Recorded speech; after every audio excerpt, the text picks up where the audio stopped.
On the dry land. Over the marshes hung the gorgeous night, with all his wandering bands of nomad stars, and his whole host of still ones blinked and watched.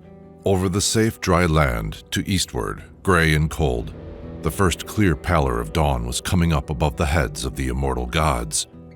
Then, as they neared at last the safety of the dry land, Love looked at the man whom he had led for so long through the marshes and saw that his hair was white, for it was shining in the pallor of the dawn. Then they stepped together onto the land, and the old man sat down weary on the grass, for they had wandered in the marshes for many years, and the light of the gray dawn widened above the heads of the gods.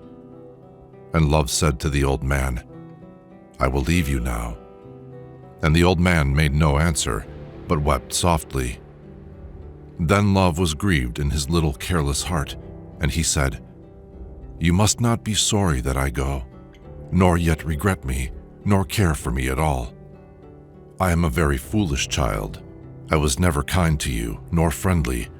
I never cared for your great thoughts, or for what was good in you, but perplexed you by leading you up and down the perilous marshes. And I was so heartless that, had you perished where I led you, it would have been naught to me.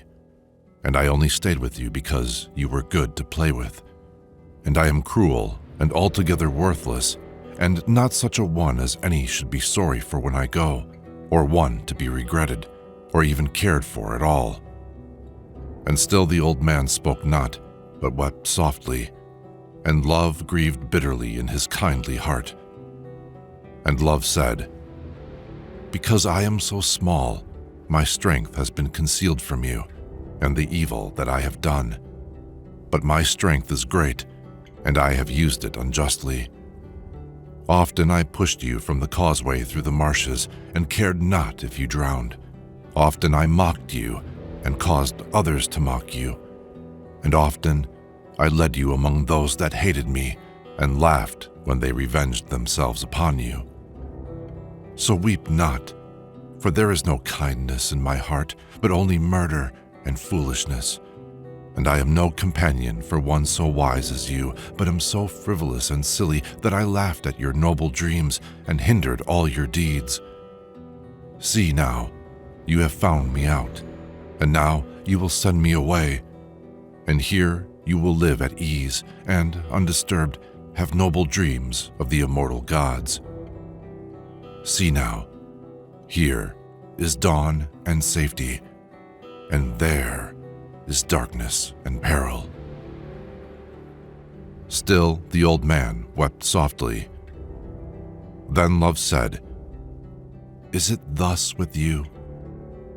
And his voice was grave now and quiet. "Are you troubled? Old friend of so many years, there is grief in my heart for you. Old friend of perilous ventures, I must leave you now. But I will send my brother soon to you, my little brother Death, and he will come up out of the marshes to you, and will not forsake you, but will be true to you, as I have not been true." And dawn grew brighter over the immortal gods, and the old man smiled through his tears, which glistened wondrously in the increasing light. But Love went down to the night and to the marshes, looking backward over his shoulder as he went, and smiling beautifully about his eyes. And in the marshes, whereunto he went, in the midst of the gorgeous night, and under the wandering bands of nomad stars, rose shouts of laughter and the sounds of the dance. And after a while, with his face towards the morning, Death out of the marshes came up tall and beautiful, and with a faint smile shadowy on his lips, and lifted in his arms the lonely man, being gentle with him, and, murmuring with his low, deep voice an ancient song, carried him to the morning, to the gods.